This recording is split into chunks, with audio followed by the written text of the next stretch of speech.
Nifty analysis करते हैं, ठीक है।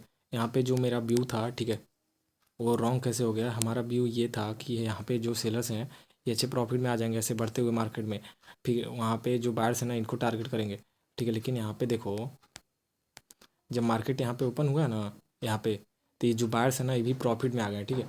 फिर उसके बाद से देखते हैं यहाँ पे रिटेल में सेलर्स आए थे, ठीक है, ओके। फिर उसके बाद से आगे देखते हैं यहाँ पे, और जो यहाँ पे जो बाइंग किया ट्रेंड, पहले ट्रेंड देखो, ठीक है, मार्केट एनालिसिस करने से पहले देखो ट्रेंड, ठीक है। मार्केट नेगेटिव ट्रेंड था, उसके बाद से मार्केट ने शार्प रिवर्सल किया तो पॉजिटिव हुआ, ठीक है। फिर उसके बाद से यहाँ पे देखते हैं यहाँ जिन्होंने बाइंग किया होगा वो अच्छे प्रॉफिट में आ गए, फिर यहाँ पे जल्दी कोई बाइंग कर नहीं पाया होगा इस रेंज में इतने दूर में, ठीक है। फिर उसके बाद से आगे देखते हैं यहाँ पे जब मार्केट का ट्रेंड पॉजिटिव है तो हम उसी डायरेक्शन में ट्रेड लेंगे। लेकिन अभी वेट करो, यहाँ पे हमारा व्यू था, यहाँ पे बायर सेलर्स दोनों आए थे लास्ट प्राइस पॉइंट पे, यहाँ पे बायर सेलर्स दोनों आए थे, तो यहाँ पे ऐसे बढ़ते हुए मार्केट में सेलर रिटेल में सेलिंग हो गया था, ठीक है। फिर उसके बाद से देखो मार्केट ओपन हुआ है तो हम डिसाइड किए थे सेलिंग करेंगे, ठीक है। लेकिन यहाँ पे देखो जो यहाँ पे मार्केट में सबसे ज़्यादा पैसा स्ट्रैंगल में लगा होता है, ठीक है, मार्केट में सबसे ज़्यादा स्ट्रैंगल में लगा होता है सबसे ज़्यादा पैसा, ओके। लेकिन यहाँ पे देखो यहाँ पे जो बायर्स थे ना यहाँ पे वहाँ पे वो भी प्रॉफिट में आ गए हैं, ठीक है।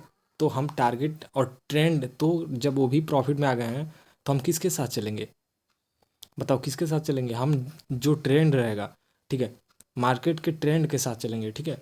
मार्केट का ट्रेंड यहाँ से नेगेटिव से पॉजिटिव है तो हम बाइंग करने का व्यू रखेंगे पहला।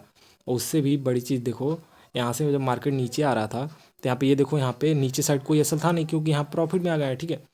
तो यहाँ पे देखो बायर्स के एसएल हैं क्या, तो यहाँ से जब मार्केट नीचे आ रहा है तो यहाँ पे तुम शॉर्ट करोगे तो यहाँ पे सब सेलर्स ही आएंगे ना, मार्केट में यहाँ सेल अप हुआ है, ठीक है।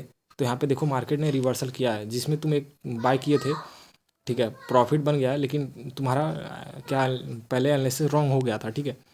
तो एनालिसिस परफेक्ट करो। फिर उसके बाद से यहाँ पे देखो मार्केट का ट्रेंड नेगेटिव से पॉजिटिव हुआ है, तो यहाँ पे जो मार्केट यहाँ पे जिन्होंने बाइंग किया था ऑपरेटर थे, फिर उसके बाद से गया उनको निकाला है, तो यहाँ पे देखो यहाँ पे जिन्होंने बाइंग किया था ना उनको मार्केट निकाला है, यहाँ पे जिन्होंने बाइंग किया होगा वो ऑपरेटर होंगे, यहाँ पे बाइंग सेलिंग दोनों हुआ होगा, ठीक है। यहाँ पे दोनों तरफ के ट्रेडर आए होंगे, ओके। फिर उसके बाद से देखते हैं मार्केट में, यहाँ से फिर मार्केट में नीचे जो बाइंग किया अच्छे प्रॉफिट में आ गया, यहाँ पे बायर सेलर दोनों है, यहाँ पे मार्केट यहाँ 23,500 के राउंड नंबर को ब्रेक किया, यहाँ पे 23,500, यहाँ पे 23,500 के राउंड नंबर को ब्रेक किया, तब यहाँ पे जिन्होंने बाइंग किया होगा ना उनका एसएल इसके नीचे होगा, ठीक है। तो अभी बाइंग करने का ही व्यू रहेगा, ओके। मार्केट साथ चलेंगे, ठीक है। तो फिर उसके बाद पीछे देखते हैं, जब ट्रेड करो ना इंडेक्स चार्ट को भी देखो, ठीक है, इंडेक्स चार्ट को भी। और रिस्क हमेशा ट्रेड ना रिस्क टू रिवॉर्ड, ठीक है, रिस्क, ठीक है, रिस्क टू रिवॉर्ड 1:2 पे ही ट्रेड करना है तुमको, ठीक है, 1:2 पे ही ट्रेड करना है तुमको, okay. Risk to reward 1:2, okay, risk to reward 1:2 पे ही ट्रेड करना है, okay. Risk to reward minimum 1:2। और इंडेक्स चार्ट को देखो, ठीक है, proper money management risk management, ठीक है।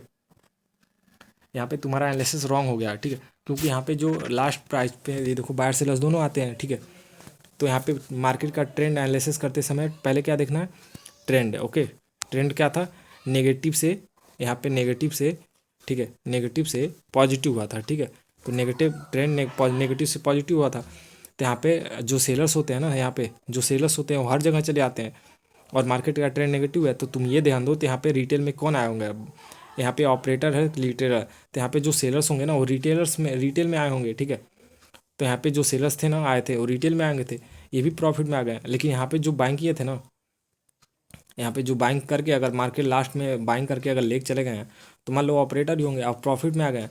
तो ऐसे मान लो इतना मार्केट में न्यूज़ भी नेगेटिव है, ओके, पूरा मार्केट देखो न्यूज़ भी नेगेटिव है और मार्केट का ट्रेंड भी नेगेटिव है, तो यहाँ पे अगर नीचे कोई बाइंग किया ये ऑपरेटर है, और यहाँ पे जो बाइंग करके ले गया है तो भी अच्छे प्रॉफिट में आ गए हैं।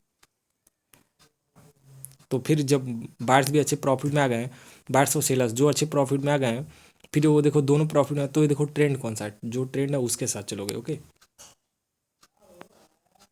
और हमेशा परफेक्ट एंट्री लो, ओके, परफेक्ट एंट्री मिले तो लो, एसएल यूज करो, फिर उसका से टारगेट, एसएल है तो target, risk to reward 1:2, proper money management risk management, operator retailers, ठीक है।